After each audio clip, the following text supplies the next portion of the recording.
Hello students, welcome to new classes. आज हम लोग फर्स्ट चैप्टर का डिस्कशन करेंगे। अब इस फर्स्ट चैप्टर में हम लोगों को पढ़ना है इलेक्ट्रोस्टैटिक्स के बारे में। ये यूनिट फर्स्ट है, इसके अपने पास में चैप्टर्स जो हैं वो अलग अलग हैं, लेकिन पहले यूनिट की बात करते हैं अपन। अपने बुक में यूनिट्स हैं, तो उसमें ये पहली यूनिट है और वो यूनिट जो है उसका नाम क्या है? इलेक्ट्रोस्टैटिक्स। इलेक्ट्रोस्टैटिक्स स्थिर वैद्युतिकी। स्थिर वैद्युतिकी। आज आपको ये समझना है सारी बातें क्या होता है। इस चीज़ को समझाने से पहले मैं आपको कुछ बातें बताना चाहता हूँ, वो बातें समझो। जैसे हमारे पास में कोई भी पदार्थ है, कोई भी पदार्थ है, वो पदार्थ अपने आप को बचाने के लिए मान लो, या अपने चारों तरफ एक ऊर्जा का क्षेत्र बनाता है। कोई भी पदार्थ अपने चारों तरफ क्या बनाता है? एक ऊर्जा का क्षेत्र बनाता है। जैसे हम लोग अपने चारों तरफ क्या बनाते हैं?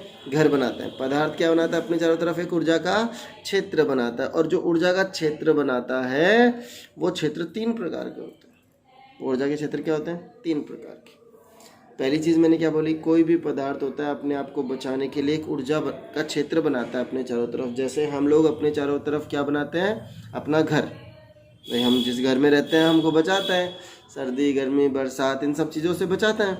ऐसे कोई भी पदार्थ होता है, वो पदार्थ अपने आप को बचाने के लिए अपने चारों तरफ ऊर्जा के क्षेत्र बनाता है। और ये क्षेत्र 3 प्रकार के होते हैं। ये क्षेत्र कितने प्रकार के होते हैं? 3 प्रकार के होते हैं। इन क्षेत्रों के नाम बोले जाते हैं। पहला जो होता है उसको बोलते हैं गुरुत्वाकर्षण क्षेत्र। पहला क्या होता है?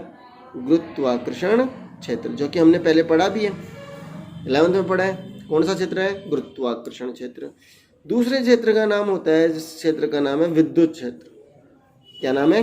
विद्युत क्षेत्र। और तीसरा जो अपने पास में होता है उसको हम लोग बोलते हैं चुंबकीय क्षेत्र।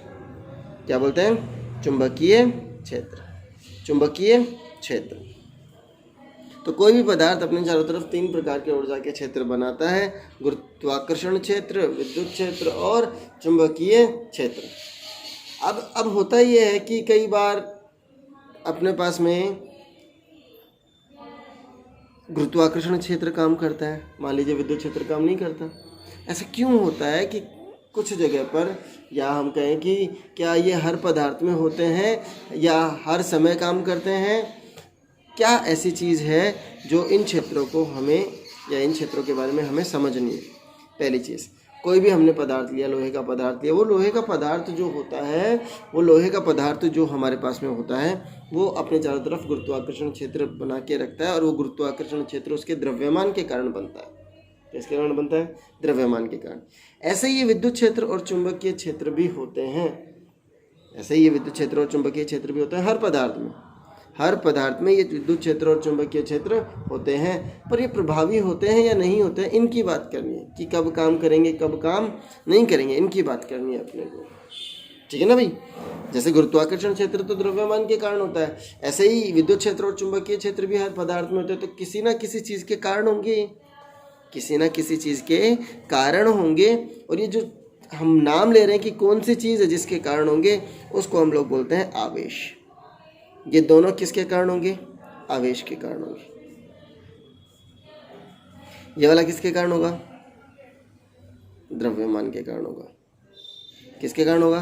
द्रव्यमान के कारण होगा। तो हम कह सकते हैं आवेश जो होते हैं किसी भी पदार्थ के चारों ओर 2 प्रकार के क्षेत्र उत्पन्न करने का काम करते हैं। और ये 2 जो क्षेत्र हैं, वो 2 क्षेत्र कौन कौन से अपने पास में? विद्युत क्षेत्र और चुंबकीय क्षेत्र। विद्युत क्षेत्र और चुंबकीय क्षेत्र, बात समझ में आ गई?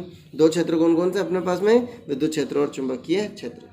हम कह सकते हैं आवेश की परिभाषा क्या होगी? तो देखो, आवेश की परिभाषा क्या दे सकते हैं?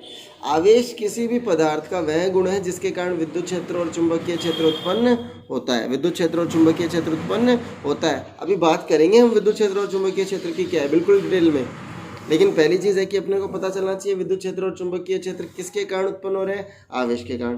तो आवेश एक गुण है, इस गुण के कारण क्या होता है? विद्युत क्षेत्र और चुंबकीय क्षेत्र उत्पन्न होता है। किसी भी पदार्थ का वह गुण जिसके कारण विद्युत क्षेत्र और चुंबकीय क्षेत्र उत्पन्न होता है क्या कहलाता है? आवेश कहलाता है। क्या कहलाता है? आवेश कहलाता है। बात समझ में आ गई सभी को ये? ओके। अब आवेश को गति के आधार पर 3 प्रकार का माना है। ये सारी चीजें बताने वाला हूं मैं। गति के आधार पर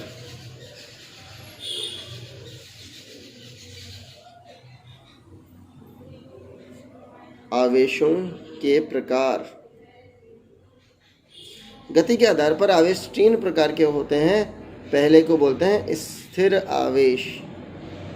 क्या बोलते हैं? स्थिर आवेश। दूसरे को बोलते हैं गतिमान आवेश। गतिमान आवेश। और तीसरे को हम लोग बोलते हैं त्वरित आवेश।